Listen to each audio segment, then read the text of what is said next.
जगदीशपुर में 19 जुलाई को होगी कैबिनेट की बैठक। मुख्यमंत्री डॉक्टर मोहन यादव करेंगे अध्यक्षता और 10.54 लाख किसानों को मिलेगी बड़ी सौगात। खेतों में अंतरित होंगे 1460 करोड़ 25 लाख रुपए। प्रधानमंत्री फसल बीमा योजना की राशि होगी जारी। बैठक में कई अहम प्रस्तावों पर भी मोहर लगेगी। 19 जुलाई को होगी कैबिनेट बैठक और इस कैबिनेट बैठक में कई महत्वपूर्ण प्रस्तावों पर मोहर लगती हुई नजर आएगी। मुख्यमंत्री डॉक्टर मोहन यादव इस बैठक की अध्यक्षता करेंगे। 10,54,000 किसानों को मिलेगी बड़ी सौगात।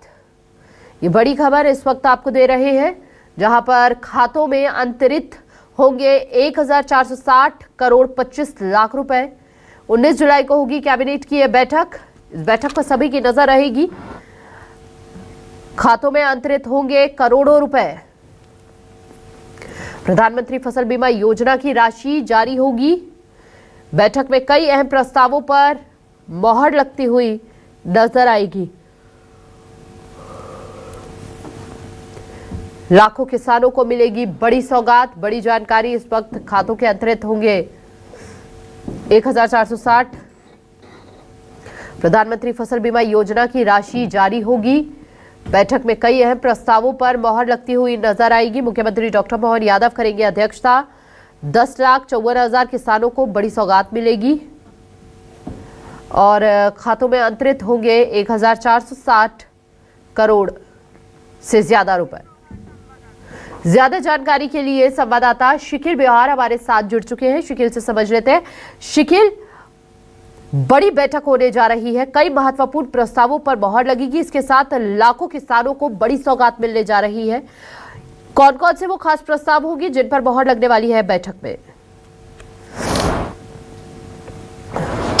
देखिए, डेस्टिनेशन बैठक जो है वो मुख्यमंत्री डॉक्टर मोहन यादव की 8वीं डेस्टिनेशन बैठक है, जो कि राजधानी भोपाल से लगभग 13 किलोमीटर दूर जगदीशपुरा में होने जा रही है। और इसमें बैठक में सबसे महत्वपूर्ण प्रस्ताव जो होने वाला है वो होने वाला है यूसीसी का, क्योंकि जो विधेयक यहाँ पर आने वाला है, जिस प्रकार से समान नागरिक संहिता के आधार पर वो विधेयक पर कल कैबिनेट मंजूरी देगा। और जिस प्रकार से मुख्यमंत्री डॉक्टर मोहन यादव ने पहले ही इस बात के साफ तौर पर संकेत दिए थे कि इस बार का विधान सत्र जो कि 20 जुलाई से शुरू होने वाला है, उसी में यह जो है विधेयक आएगा, पास भी होगा। साफ तौर पर यह कहा गया है उसे कल कैबिनेट से मंजूरी जो है वो मिलने वाली है। इसके अलावा देखा जाए तो किसानों को भी सौगात देते हुए नजर आएंगे। जिस प्रकार से जो केंद्र सरकार और राज्य सरकार की योजनाओं के आधार पर किसान लाभार्थियों को, जो हितग्राहियों को लाभ दिया जाता है, उसको लेकर बड़ी संख्या में राशि जो है उनके खाते में सीधे अंतरित करने का काम भी किया जाएगा। लेकिन इससे कहीं ज्यादा महत्वपूर्ण हो जाता है कि आखिर जो 13 किलोमीटर दूर का डेस्टिनेशन है जगदीशपुर, आखिर उसे क्यों चुना गया? उसे चुनने के पीछे साफ तौर पर जो एक यहाँ पर एक जो उद्देश्य है, क्योंकि यूसीसी का बिल यहाँ पर आ रहा है और यही जगदीशपुर है जो कि इतिहास के पन्नों में कभी इस्लाम नगर हुआ करता था और इसका नाम परिवर्तित कर जगदीशपुर रखा गया। गोंडवाना जो कि राजधानी भोपाल की जो रानी रही है, जो गोंडवाना वंश यहाँ का रहा है, जो रानी कमलापति का वंश रहा है, उनसे संबंधित ये पूरा का पूरा जो है गोंडवाना एक स्टेट जो है वो हुआ करता था, जो कभी राजपूतों का एक गढ़ माना जाता था, गोंड शासकों का गढ़ माना जाता था। और दोस्त मोहम्मद खान ने इतिहास के पन्नों को अगर हम यहां पर खंगोलते हैं तो 15वीं शताब्दी में एक हमला किया था और इसके बाद तमाम जो शासकों की हत्या करने के बाद इसका नाम इस्लाम नगर रख दिया था। और फिर कहीं जाकर इसकी कवायद शुरू हुई और बीजेपी शासनकाल में इसका नाम बदलकर जगदीशपुरा इसके मूल अस्तित्व को दिया गया। और इसी मूल अस्तित्व की जगह से जो है मध्य प्रदेश सरकार एक बड़ा संदेश देना जा रही है, क्योंकि यूसीसी यानी समान नागरिक संहिता, जिसे लेकर लगातार मध्य प्रदेश ही नहीं बल्कि देश के कई हिस्सों की अगर हम बातचीत करते हैं तो सियासत लगातार गर्म होती दिखाई दी। फिर चाहे बंगाल की बात हो, फिर इसके अलावा उन स्टेट्स की बात हो जहां कहीं ना कहीं जो माइनॉरिटी है यानी अल्पसंख्यक है, और अल्पसंख्यक में खासतौर से जो मुस्लिम बाहुल्य राज्य रहे हैं या फिर हस्तक्षेपी राज्य रहे, जो राजनीतिक समीकरण के आधार पर कहीं ना कहीं